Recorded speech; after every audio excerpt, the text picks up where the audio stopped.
Saludos, os doy la bienvenida a este vuestro canal. Bueno, pues hoy voy a hablar un poco, o voy a empezar a hablar porque seguramente me llevará más de un vídeo, sobre un libro de William James titulado Las variedades de la experiencia religiosa. Sobre ese libro, el autor de 50 clásicos espirituales, Tom Butler Baudin, dice que en esencia, si la religión de una persona logra ser la más completa y le sirve de inspiración, entonces se puede decir que funciona. Las variedades de la experiencia religiosa. Dice William James, si tuviéramos que caracterizar la religión en los términos más amplios y generales posibles, diríamos que se basa en la creencia de que existe un orden invisible y que nuestro bien supremo consiste en ajustarnos armoniosamente a ello. Bueno, pues dice Tom Butler Baudin, el autor de 50 clásicos espirituales de la editorial Amat, dice que el ensayo Las variedades de la experiencia religiosa apareció en el año 1901 debido a unas conferencias que se impartieron, que impartió William James en Edimburgo. Para preparar sus charlas, el psicólogo de Harvard se leyó ampliamente los clásicos religiosos, entre ellos los relatos personales de santos y de místicos. Su idea era estudiar la experiencia religiosa desde un punto de vista psicológico, pero pareció muy novedosa en esa época, incluso blasfema. En esos tiempos se seguían publicando montones de libros sobre las sutilezas del dogma y de la teología. Pero Henry James tenía más interés en el universo de la experiencia individual. Esto es fundamental. Para Henry James, lo importante del valor, el propósito, la función de la experiencia religiosa tiene sentido en esa experiencia individual, subjetiva, que tiene cada creyente, que tiene cada fiel de cada determinada religión. Porque muchos estudiosos de las religiones en esa época pues se enfocaban en lo social, ¿no? en lo grupal y en el uso a veces espurio que hacían los poderes mundanos del concepto de religión de por sí y de las religiones específicas. Su propósito al escribir el libro era convencer a los lectores de que aunque la religión a veces le podía parecer absurda, el impulso espiritual seguía siendo la función más importante de la humanidad. Es lo que nos hace humanos. William James, quería entender por qué los humanos son animales religiosos y qué beneficios prácticos nos aporta la espiritualidad, ya que daba por descontado que no nos interesaría si no nos trajera algo bueno. Henry James es el hermano de William James, autor de novelas tan famosas como Otra vuelta de tuerca. James, en su acercamiento a las cuestiones espirituales, puso el énfasis más en el individuo que en las instituciones, y esto abrió el camino a la nueva era y a toda la ética del desarrollo personal, en la que se da por descontado que la base de nuestras creencias es que nos resulten significativas y eficaces a nivel personal. Las intuiciones del libro de William James están envueltas en una prosa tan elegante y poderosa como la de su hermano, el novelista Henry James, y su obra tuvo consideración de clásico prácticamente desde el día de su publicación. Su gran mérito fue el de presentar las cuestiones espirituales al lector religioso desde una perspectiva más racional y objetiva, pero también persuadir a los de mentalidad científica del valor de la experiencia espiritual que él estudió como un hecho. Y añade también, en las variedades de la experiencia religiosa aparece mencionado el caso de un hombre que logró salvarse de la locura ancorando su mente a poderosas afirmaciones de la Biblia. En realidad, esa persona cuya referencia en el libro es el corresponsal francés era el mismo William James. Su conclusión fue que un estado de fe podía transformar radicalmente una vida, incluso si aquello en lo que se cree es invisible para el ojo y podría no existir en sentido estricto. La religión podía realmente sanar a una persona integrando lo que antes estaba fragmentado. Aunque admitiera que él personalmente estaba lejos de ser espiritualmente avanzado, William James tenía claro que la creencia en lo invisible había ayudado a mucha gente a liberar las grandes fuerzas de la individualidad y del propósito. William James nació en Nueva York. Su abuelo era un presbiteriano estricto.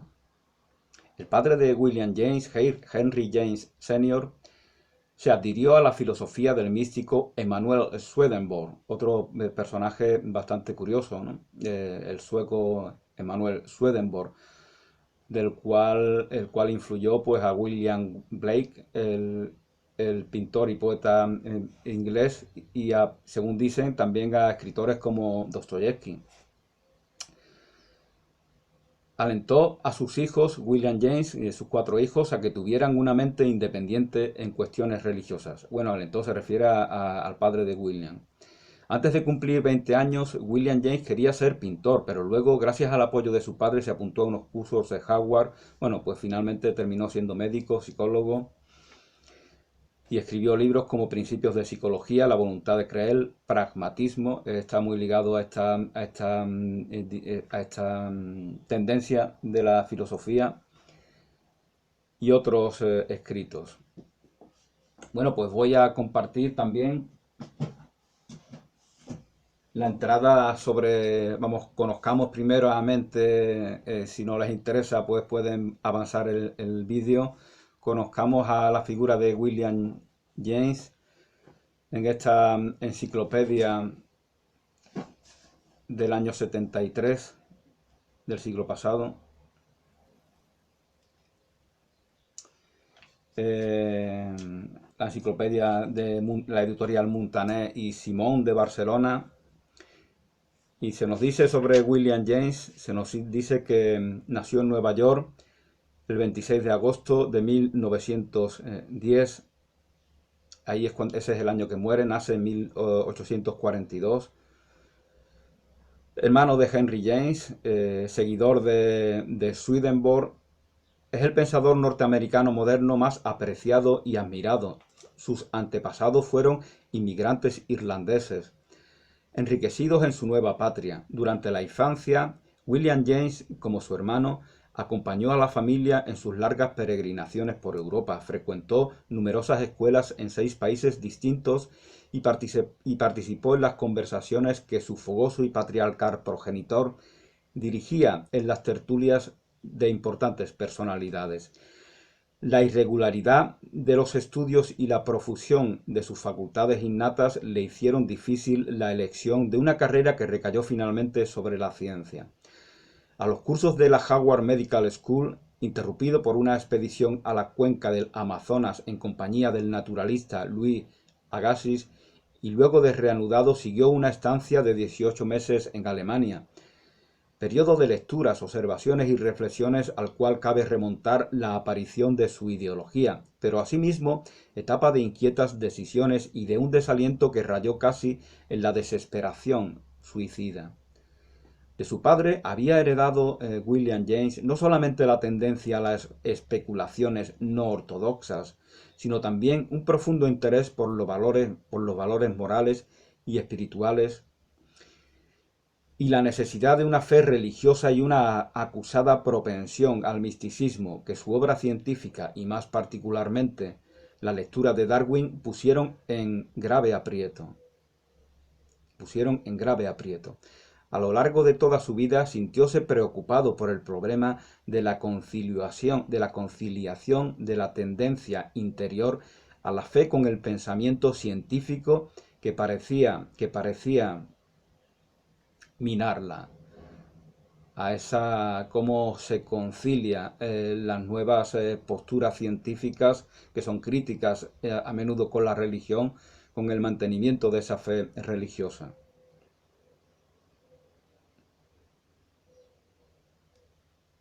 Ello constituyó uno de los principales móviles de su obra. El resultado inmediato de este clásico dilema del siglo XIX,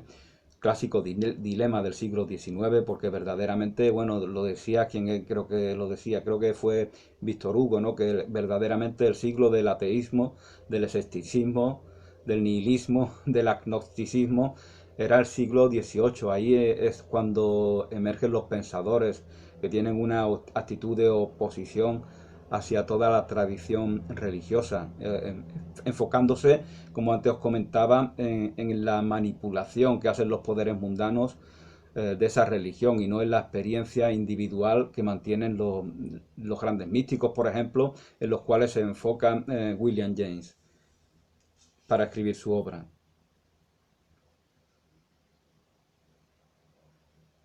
El resultado inmediato de este clásico dilema del siglo XIX, unido en tal caso a un drama psicológico personal, fue a su regreso a América en 1868, un periodo de torturadas vacilaciones, aguda melancolía y grave crisis nerviosa que le llevó al borde de la locura y dio lugar más tarde a un casi místico juicio cuya formulación filosófica expresada con crudeza es la siguiente.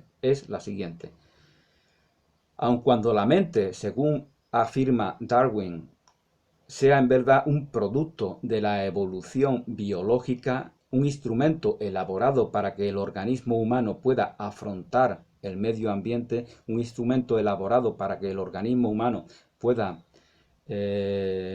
afrontar el medio ambiente, la voluntad del hombre permanece, a pesar de ello, libre bajo cualquier aspecto.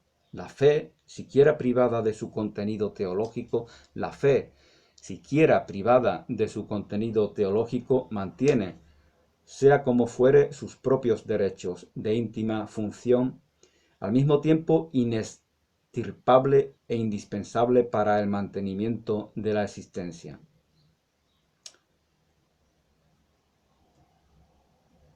La vida merece por sí misma ser vivida. Bueno, este es William James. Ahí tenéis la fotografía de mayor. Este artículo de esta enciclopedia es de un tal señor Gaze, S. Gaze. El optimismo intencional con que la mentalidad sensitivamente equilibrada de William James logró superar de esta suerte su propio desequilibrio fundamental dio lugar a un complicado sistema de pensamiento especulativo. En 1872, el filósofo inició en Harvard la profesión docente que desempeñó a lo largo de toda su existencia. Sus cursos de fisiología fueron ampliándose gradualmente y llegaron a incluir la biología, la filosofía, la psicología y sus relaciones mutuas. Al matrimonio que tuvo en el año 78, del cual tuvo 5 hijos, siguieron los años de ardua investigación intelectual que dieron lugar en 1890 a los monumentales Principios de Psicología, obra que por primera vez en América hizo de esta materia una disciplina científica. Fijaos que esto es muy anterior al gran libro de Freud, que es del año 1900, que es de una década posterior, el libro de los sueños de Sigmund Freud. Obra esta de William James, que por primera vez en América hizo de esta materia una disciplina científica independiente y quizá por última vez la reveló susceptible de ser también una forma de literatura humanística. Echados los fundamentos psicológicos de su pensamiento, William James aprestóse a elaborar sus derivaciones filosóficas. En el año 97, La voluntad de creer ofreció una de sus obras, La voluntad de creer, ofreció una justificación interior, o sea, psicológica, del fenómeno de la fe. De alguna manera, esto es como un preámbulo a estas conferencias de las variedades de la experiencia religiosa. Largas investigaciones en el campo de la psicología y de la fisiología de las religiones le llevaron en el año 1902 al texto las varias formas de la experiencia religiosa, o las variedades de la experiencia religiosa, en el que culminaba una tradición ideológica norteamericana iniciada un siglo y medio antes por Jonathan Edwards, al cual se refiere en varias ocasiones en sus conferencias, con su tratado referente a los afectos de la religión, ¿no? Treatise Concerning Religious Affections. En la citada obra, William James examinó la fe a la luz no de la exactitud científica de las religiones particularmente, sino de la validez psicológica, y por consiguiente pragmática de la misma experiencia religiosa, y se preguntó si era o no favorable a la supervivencia humana, a la perpetuación de la vida y al bienestar espiritual y social, ¿no? Bueno, por sus frutos los conoceréis, ¿no? Esta es una frase que se aplica muy bien a este punto de vista de William James, que decía Pío Baroja que es una de las grandes frases de la historia de la humanidad, ¿no? Pío Baroja, que era precisamente ateo. Bueno, William James defiende la postura de que el ateísmo viene a convertirse, al menos en ocasiones, en un fenómeno religioso también. La manera fanática, intransigente, reaccionaria con la que grupos de ateos se organizan, esto es muy actual, es exactamente parecido a como lo hacen los fanáticos de determinadas religiones, ¿no?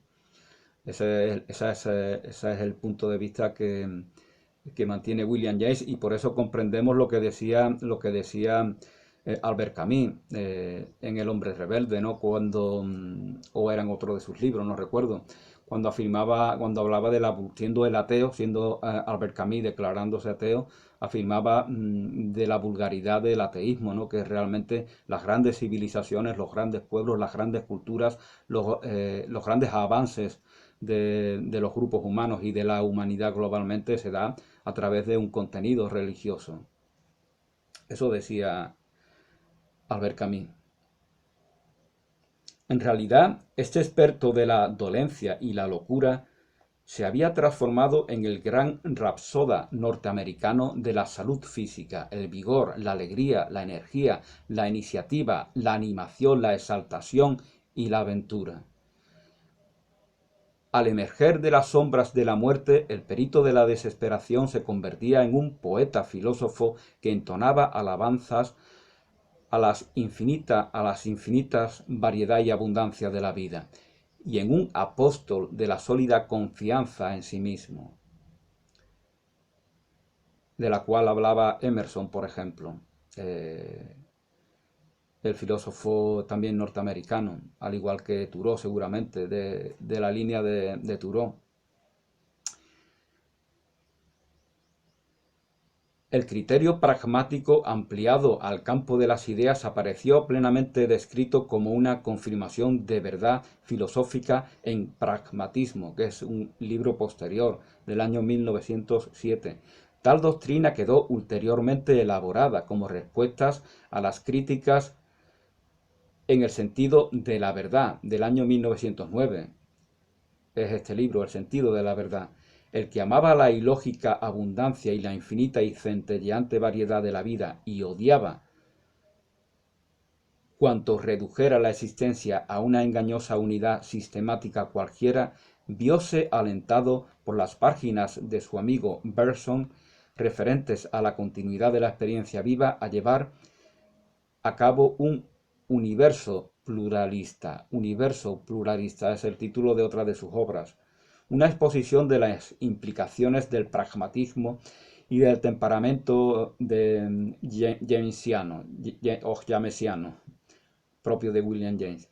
A lo largo de toda su vida mantuvo estrechas relaciones con filósofos y psicólogos de Europa, donde estuvo con frecuencia. Está muy ligado a nuestro continente y especialmente a las islas Gran Bretaña, sobre todo, ¿no? Fue en Edimburgo donde él dio estas conferencias que luego fueron transcritas al libro. Incluso su hermano al final obtuvo la nacionalidad británica. Después de su muerte aparecieron diversos tomos con sus textos dispersos, artículos, comunicaciones, etcétera, publicados por su hijo, Henry James. Bueno, pues paso ya a comentar algunos puntos, algunas notas y reflexiones personales. Hago este vídeo o estos vídeos fundamentalmente para mi comprensión, ¿no? Para mi comprensión de esta obra, ¿no? No, desgraciadamente, como es lo que antes comentaba, el siglo XX occidental se fundamenta en lo que yo llamo, el pensamiento occidental se fundamenta en lo que yo llamo, socarronamente, los cuatro jinetes del apocalipsis, que son Darwin, el citado Darwin, Nietzsche, Marx y sobre todo Freud, el más nocivo desde mi punto de vista. Por supuesto que son pensadores muy importantes, ¿no? Pero se fundamenta, ellos son críticos, ellos son generalmente tienen una actitud de oposición total con respecto al fenómeno religioso y a la espiritualidad de por sí, hablando en términos generales, ¿no? Y si no lo son ellos, y si no es problema suyo, lo es de los que lo interpretan.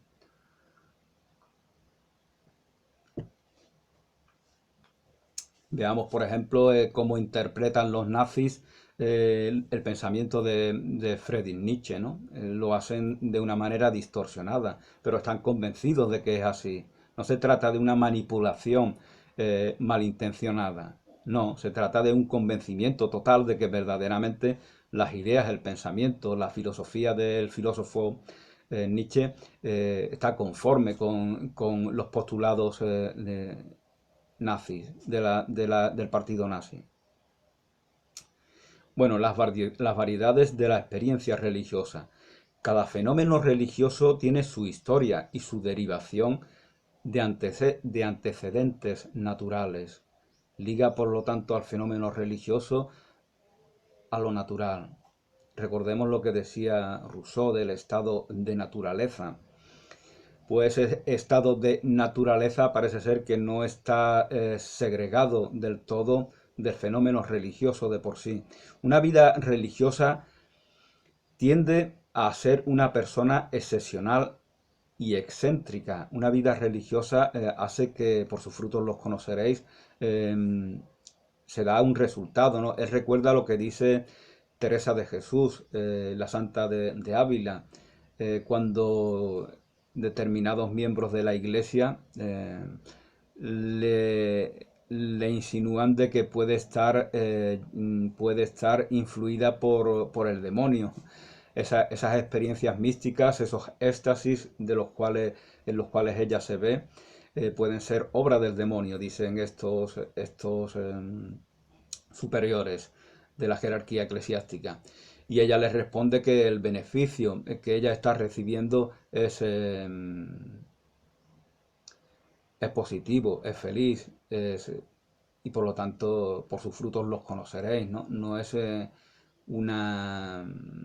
no lo hace una mujer más mala, ni más desgraciada, ni nada de eso. Los beneficios, los frutos son positivos para ella. Una vida religiosa tiende a hacer a una persona excepcional y excéntrica, y no se refiere lógicamente a fieles pasivos y gregarios, que es el perfil de fiel que ha sido cultivado por la Iglesia Católica durante siglos.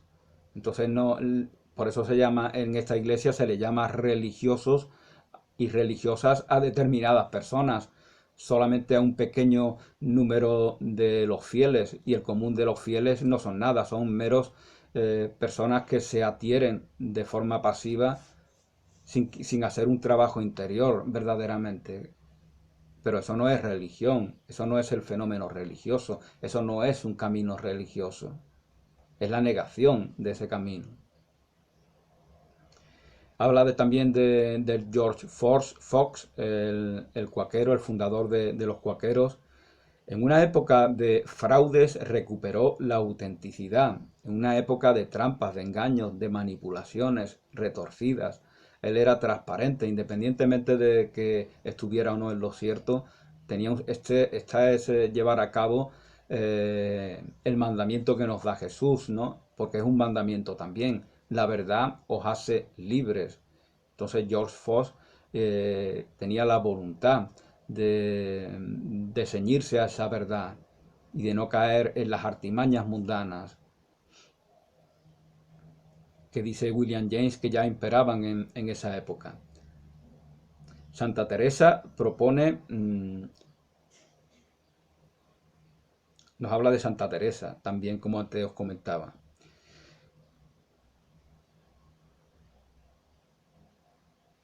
Y bueno, como antes os comentaba, se trata de ignorar la vertiente institucional externa de la religión a la hora de examinar este fenómeno. No el uso espurio que hacen los poderes mundanos que son del César, al César lo que es del César, bien decía Jesús, y a Dios lo que es de Dios. ¿Qué es lo que es de Dios? Ese camino individual, subjetivo que cada creyente, que cada fiel emprende en su relación con la divinidad. Eso es lo que es de Dios. Considerando la religión como lo que significa en cuanto a relación de la criatura con el Creador.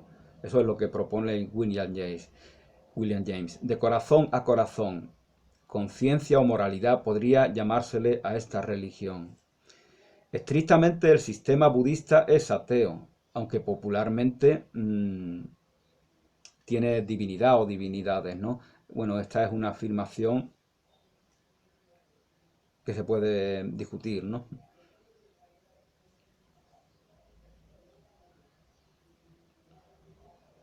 Pero sí es cierto que por motivos como este, el budismo y en general la espiritualidad oriental resulta tan atractiva para personas que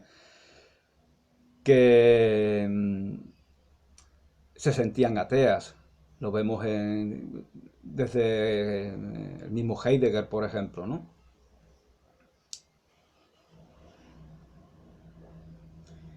Emerson habla de Emerson, el pensador norteamericano, la religión de Emerson. El universo posee un alma ordenadora, el universo posee un alma ordenadora, divina, que es moral y es también el alma interna del hombre. Hay una armonía que está potencialmente en nosotros, en nuestra esencia, en nuestra verdad, en nuestra auténtica identidad y por lo tanto hay que alinearse con esa armonía universal, reconociéndonosla en nosotros. Aquí en este punto de vista podéis ver cómo esta relación, este cultivo individual del camino religioso no está segregado, divorciado, separado del universo, de la verdad esencial del universo, que se aplica también a toda la humanidad y a la comunidad de la cual somos partícipes. Si amáis y servís a los hombres, si amáis y servís a los hombres, pues no servís a Dios, evidentemente. Si amáis y servís a los hombres,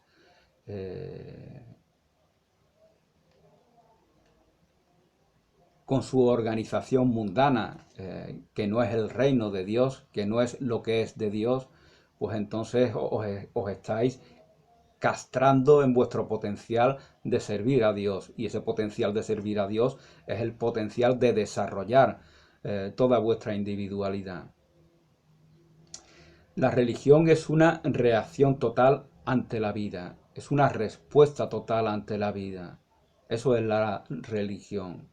Por eso tantos charlatanes que intentan mofarse, por ejemplo, de muchas mujeres religiosas de cualquier religión, no consiguen su propósito, porque para estas mujeres la religión es una respuesta total. Por lo tanto, si le quita la religión, no tienen nada. Ya no hay vida, no hay existencia, no hay camino, no hay familia, no hay propósito. Por lo tanto, que se pregunten ellos cuál es su propósito, cuál es su función, cuál es su contenido de su vida, en lugar de mofarse de la fe de la gente sencilla.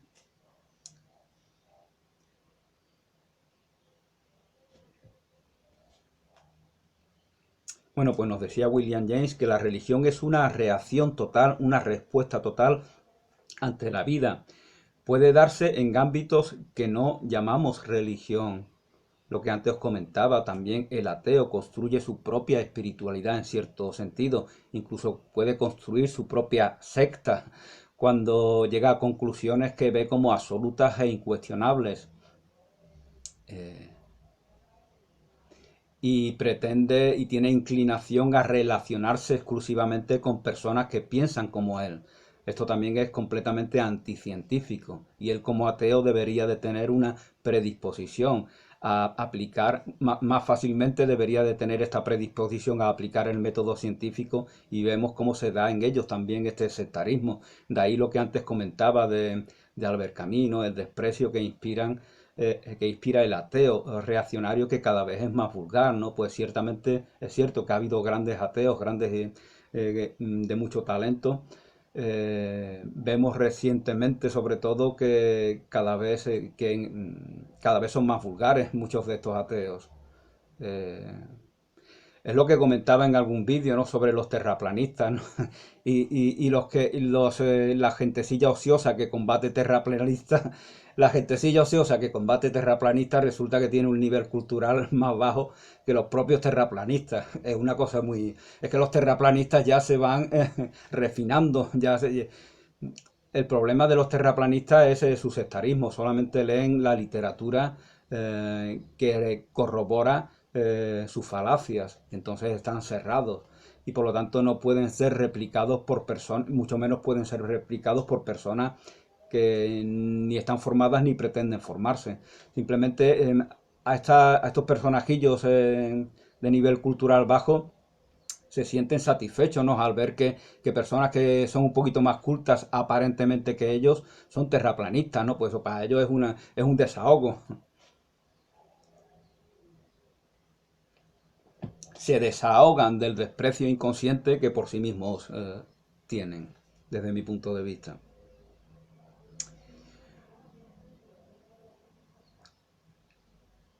Creer en un no Dios se convierte también en una religión. Dios es un concepto, un tópico, un referente que está pululando por nuestras mentes, y negárnoslo es también una manera de afirmárnoslo.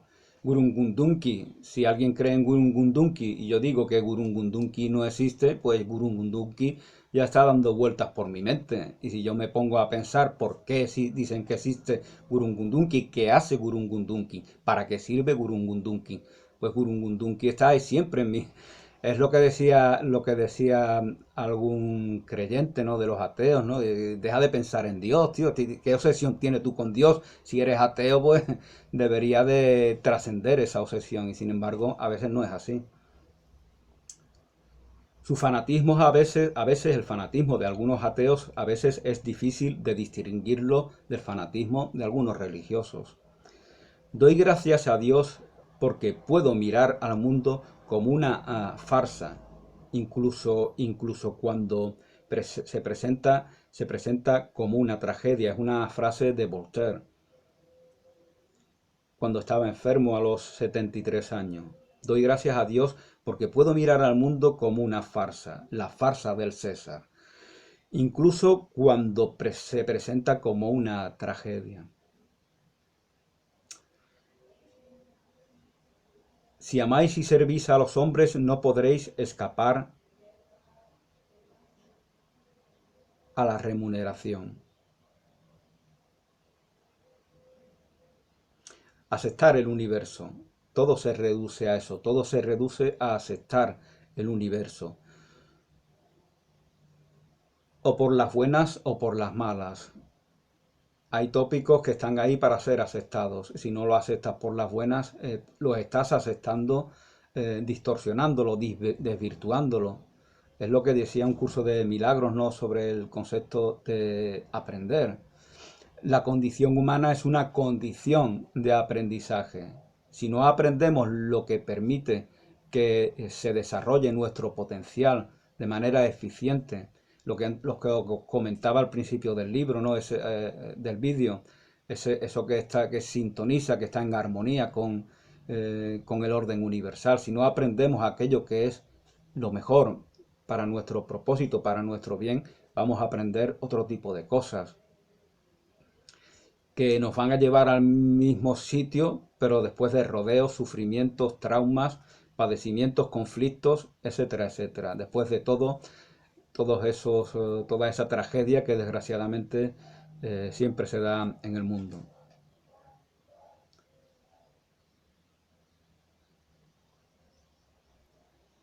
Diferencias entre estoicismo y cristianismo. Sobre esto también se explaya William James. Es la resignación contra la veneración a un Dios que existe porque es amor y para ser amado. No es lo mismo, así lo interpreta William James, esto también puede ser discutible, no es lo mismo el estoicismo que se resigna porque la realidad te supera y tú no puedes hacer nada para transformarla.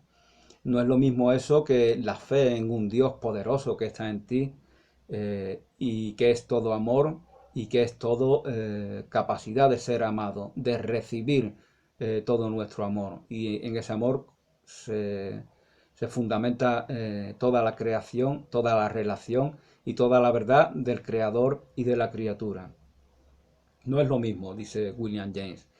Una vida es viril, estoica, moral o filosófica. Una vida es viril, moral, estoica o filosófica en la medida en la que está menos influenciado por consideraciones personales insignificantes. Es una perspectiva moralista, ¿no?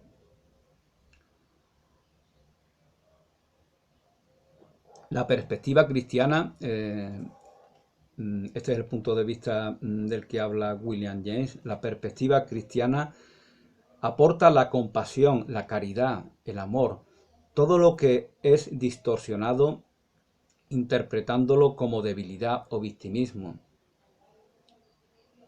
Para la persona rígida, obsesionada con construirse una armadura para blindarse ante las supuestas amenazas del mundo, para una persona así, la compasión, la sensibilidad hacia el dolor, el sufrimiento, hacia las necesidades de nuestros semejantes, de una manera retorcida y esencialmente malvada desde mi punto de vista, él percibe todo esto como debilidad, no como fortaleza. Para la persona de fe es exactamente todo lo contrario. La sensibilidad es la fortaleza, es reconocernos en unidad, en armonía, y por lo tanto sentimos el sufrimiento, la tragedia, la necesidad, como también sentimos la alegría, el gozo, el entusiasmo de nuestros semejantes. Eso es fortaleza para la persona de fe. Para la persona que no tiene fe y grotescamente se mofa de ella,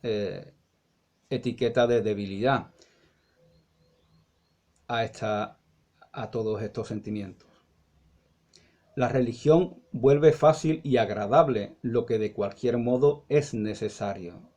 La religión vuelve fácil y agradable todo aquello que de cualquier modo es necesario. Misterio, compromiso, destino, disciplina, sacrificio, entrega, comunidad, empatía. Todo ello se torna mucho más fácil, mucho más llevadero, mucho más lleno de contenido, mucho más está en relación con un propósito, con una función, con un porqué. Entonces ya nos mueve la certidumbre, ya no nos mueve la duda.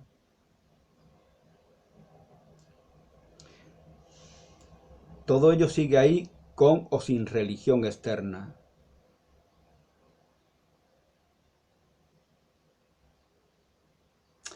Es, por ejemplo, en el libro de los demonios de Dostoyevsky aparecen personajes ateos, revolucionarios, comunistas, que buscan están en rebeldía contra, preparan un atentado, ¿no? Un golpe de Estado para revertir el orden social. Y muchos de estos ateos, o algunos de ellos, tienen una idea muy arraigada con respecto al concepto de Dios. Para ellos no existe Dios, no hay Dios, pero sin embargo están convencidos, o algunos de ellos al menos, de que la idea de Dios siempre está en la mente del ser humano y por lo tanto hay que trabajar con ella. Esto puede llevar a algún que otro ateo a la locura realmente, o a posturas muy extremistas, ¿no? O a posturas muy sectarias, como antes os comentaba, pero ya un sectarismo muy elaborado. Eh, es que la formación de la persona, si no tiene un fundamento sólido y si no tiene un propósito sólido que está ya mm, que es manifiesto desde un principio, si no tiene un propósito sólido, y eso te lo da la religión. Cuando venimos al mundo y heredamos una religión a través de nuestros padres, abuelos, bisabuelos, pues ya hay un camino, ya hay un propósito, ya hay un fundamento manifiesto, y por lo tanto podemos progresar en nuestro camino sobre ese fundamento sólido. Pero el negacionista de todo lo que hereda está como en tinieblas, ¿no? Y no es la noche oscura del alma, ¿no? Sino que son unas tinieblas que jamás tienen amanecer alguno. Entonces necesita inventarse algún tipo de amanecer.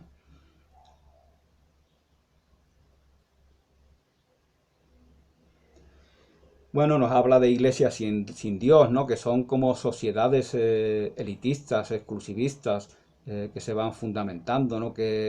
Y los partícipes de ellas, en los partícipes de ellas se da el convencimiento de superioridad con respecto a sus semejantes. Por lo tanto, estas sociedades no se crean para servir a la comunidad, para enriquecerla, sino para beneficiarla, para explotarla.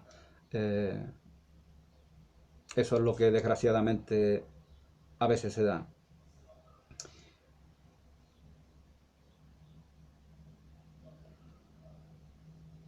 Nos habla de la presencia, ¿no? Que a veces siente, ¿no? De cómo a Dios se le siente verdaderamente manifiesto, tanto en las personas con las cuales convivimos, nos relacionamos, como a veces hay experiencias que no tienen una explicación racional. Y parece que William James pues también ha tenido alguna que otra de este tipo.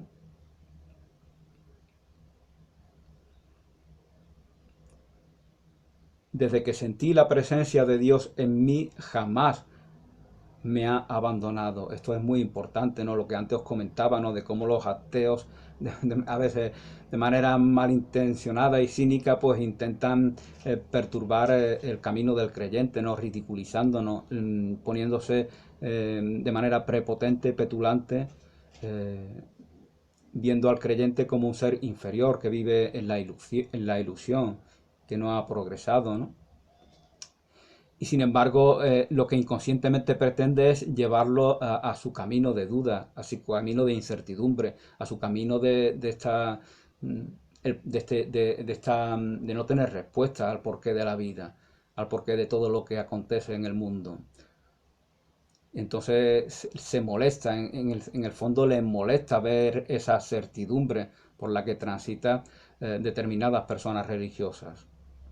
Y ellos no se dan cuenta, como os comentaban, de que ese camino ya no se va a abandonar. Una vez que Dios se hace consciente, presente de una u otra manera en tu vida, lo reconoces como tu esencia, lo reconoces como la verdad, el camino y la vida, como dice Jesús de Nazaret, eso ya, si se te da de verdad, se te da para siempre. Si desaparece es que no se te ha dado todavía.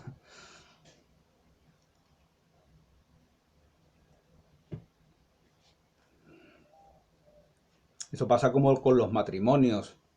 ¿Por qué se rompen los matrimonios? Porque verdaderamente la relación ya desde un principio tenía muchas carencias, tenía muchas lagunas, estaba en relación con traumas, con necesidades, con obsesiones, con complejos de la infancia del uno y de la otra. Y entonces no era una expresión espontánea, fluida, auténtica, transparente.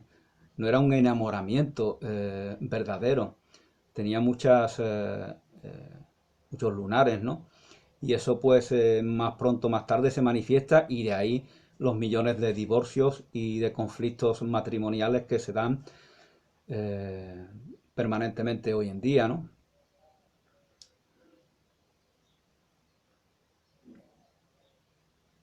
Si amas a Dios, haz lo que quieras. Eso decía San Agustín. Eh, Fijaos la libertad, que ya lo decía Dostoyevsky, el cristianismo es el camino de la libertad. El cristianismo responsabiliza a cada fiel, a cada persona, a cada ser humano de toda la verdad de su vida. Y eso no lo ha hecho, según decía Dostoyevsky, antes ninguna otra religión. No es una religión de sometimiento, es una religión de esclavitud, lo decía sin, de esclavos, lo decía sin Simone Weil, lo decía así Simone Weil, es una religión de esclavos y de esclavas porque precisamente nos libera de la esclavitud del mundo, nos libera de la esclavitud de lo que es propio del César, como antes os comentaba. Por lo tanto, es un camino revolucionario verdaderamente, porque no adula, no se somete al monarca, no se somete al Estado, no se somete al usurpador, sino que al contrario, aunque no lo combata violentamente, no reconoce su poder. Por lo tanto, tiene algo de anarquismo realmente, hablando en términos politológicos, ¿no? Bueno, pues de momento voy a dejar aquí este vídeo. Ya seguiré estudiando este texto y seguramente pues haré algún que otro vídeo sobre este gran escritor norteamericano William James. Bendiciones y hasta una nueva oportunidad.